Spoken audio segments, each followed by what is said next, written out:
So today I'm here to talk about the science fiction fantasy I've been reading recently, and I have a whole bunch of books, several of them that are very unique and quirky. I have books involving vampires, aliens, dinosaurs, and ants. So I want to say I got something once again for everyone. If that sounds good, hopefully you stick around and hopefully you find something you like. All that being said, let's get started. First, let's talk science fiction, starting with Mal Goes to War by Edward Ashton. This is the same author who wrote Mickey 7, a book that I enjoyed a couple years back. This is a standalone unrelated to that book and series, and in this one we follow a person or an AI named Mal. Essentially they are malware. It is set in a future where there is war between the different factions of humans, so there are the purists and those that have embraced more of the technology, and you see Mal, who is just stuck in between. This is one that feels very reminiscent of Murderbot, but more so in a lighter, quirkier, funnier way that will be more reminiscent of something like John Scalzi or the Bobbyverse books. And so if you love those really silly books, perhaps in the vein of something like Peter Klein's, I think that this will appeal to the same group of readers. I did this one as an audio e-arc, and I do think that the audio performance is really going to sell people, and again, kind of be targeted towards a certain group of sci-fi readers who love those funny, light, quirky stories.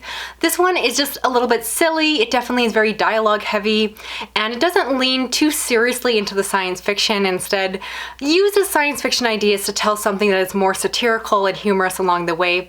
I do admit, as my personal tastes have grown and changed, that I would have loved this book a lot more maybe 5 years ago. I've found myself loving these kind of cute, quirky sci-fi stories a little bit less, just because I love these dark, meaty stories a little bit more as my tastes have grown.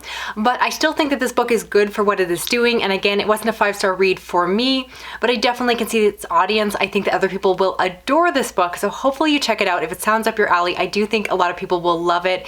If you're looking for a really funny, quirky, near-future story that deals with artificial intelligence and warring groups in kind of a fun, silly way. Next, you might remember, if you follow my channel, that I recently read To Challenge Heaven by David Weber, Chris Kennedy. This is a military science fiction story that I loved. It just came out this year. However, I realized upon reading it that it actually was the third book in a series, and specifically a sequential series, not a companion series, as I originally thought. So I did email Tor, and they were so kind as to send me the original books. So today I'm going to be talking about the first book, which is Out of the Dark, as well as the sequel that also came out a few years back, Into the Light. And so these are the first two books in the military science fiction series, and they start out at the end of the world. So at the very beginning of the first book, aliens have already taken over and conquered Earth, and we follow these military officers that are trying to deal with the aftermath when humanity is already in the position of being under the thumb of this other race. So as you can imagine, it's a very military focused science fiction book, which can be a little bit hit or miss for me. The first book especially is very gritty, and because it's set in what appears to be close to our current day, it felt a lot more like something like Independence Day and a lot of those more military sci-fi action films, which is not my personal taste when it comes to sci-fi. So I actually didn't love the beginning quite as much. However, later in the story, it brings in another element, which I almost feel is spoilerish to say, but for me, that other element, which has elements of horror, I think I can say that much at least, really appealed to me, and that's where I really got hooked into the story.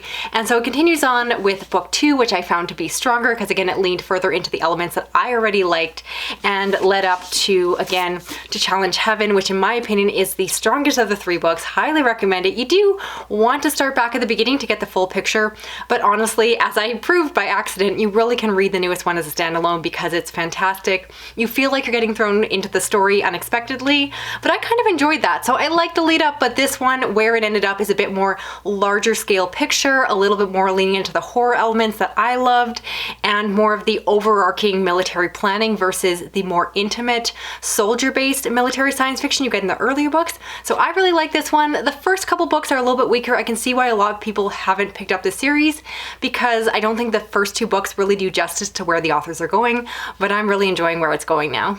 Next, I want to talk about Dark Kingdom by Wick Welker, and this is a novella that is set in the same universe as Dark Theory. This is book 1.5, so it's meant to be read after Dark Theory, and I do recommend doing the books in the proper order. I don't think you're going to get a lot out of this book as a standalone, or at least you're going to be missing a lot and also potentially spoiling some of the reveals in book 1. So this is meant to be a companion story, but also again a step between book 1 and book 2.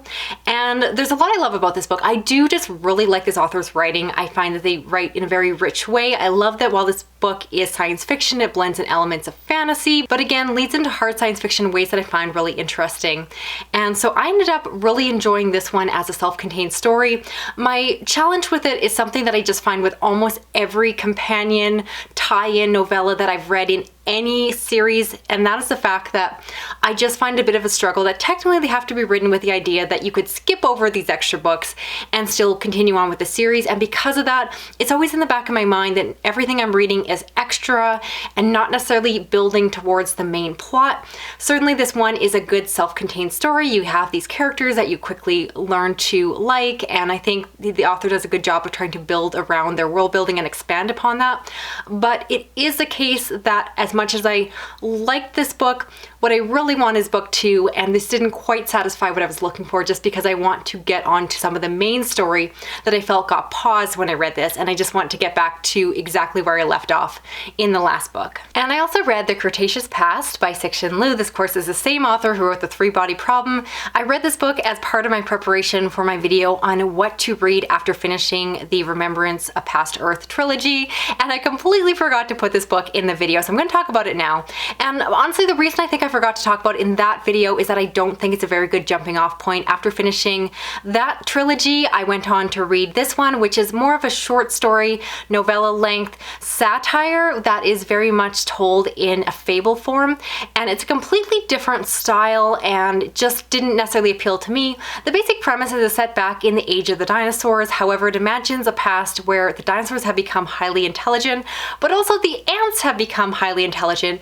And so we follow these two beings and groups as they're trying to vie for power and just having their great civilizations grow next to each other. It's a really bizarre concept. I could see other people adoring this one. I struggle with satire and I struggle with fables, so this one had 2 strikes against it right off the bat.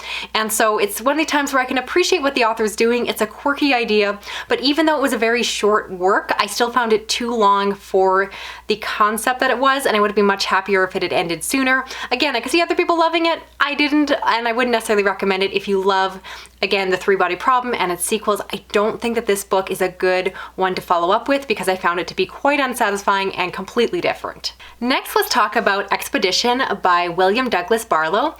And this is a book that was recommended to me by one of my subscribers. Someone commented on a previous video where I talked about really unique science fiction books, and I immediately requested from my library, so thank you for that. It's hard to find the comment, so if you want to reply down below if that was you. I ended up adoring this book.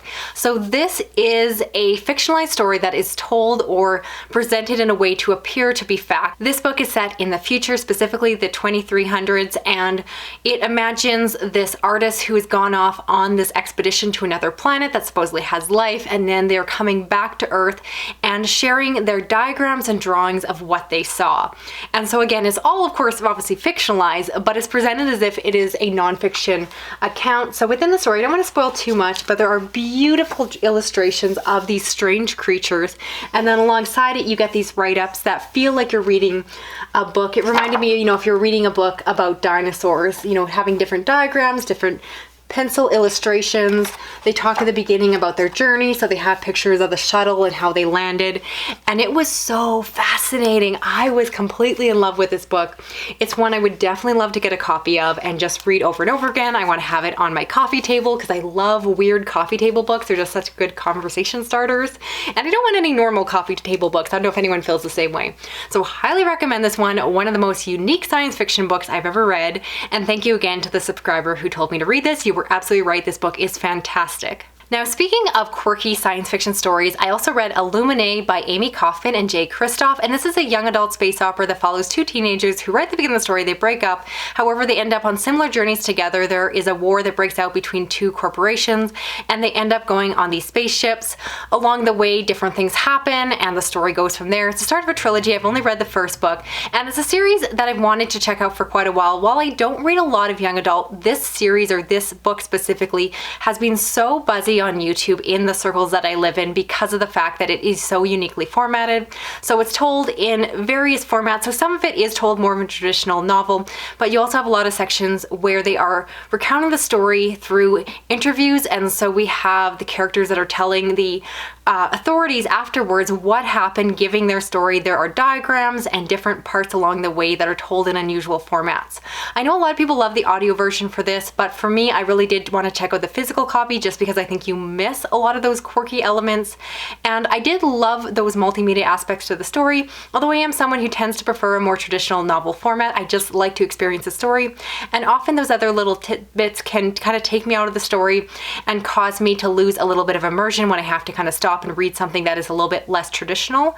Overall, I like this one, except for the fact that it read like a really cheesy YA romance with a heavy focus on the breakup of this couple, where again, I feel like if the world is breaking into war, I like to think that even teenagers would have more important things to think about than their ex-boyfriend along the way. I just think it was a little bit unfair that the author assumed that the characters would have such a narrow-minded perspective in such a crazy situation and be so focused again on their love life versus the larger picture of what was going on. From there, let's switch over to fantasy, and I read Empire of the Damned by Kristoff. Yes, the same author who wrote Illuminae, or co-wrote at least.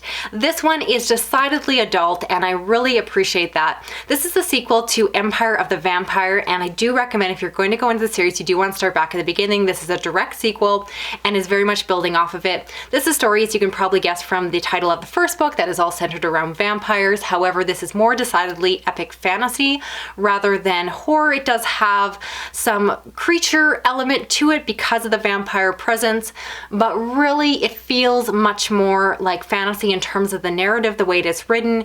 It has rich world building all surrounding it, and as I mentioned, it is adult in the way that the characters are very morally complex. The story is told in a mature way, and again, I don't feel like you have the same tropes of YA that tend to trip me up and really hold me back from loving other works. So this is one that I liked the first book, but I'll admit I wasn't entirely in love with it.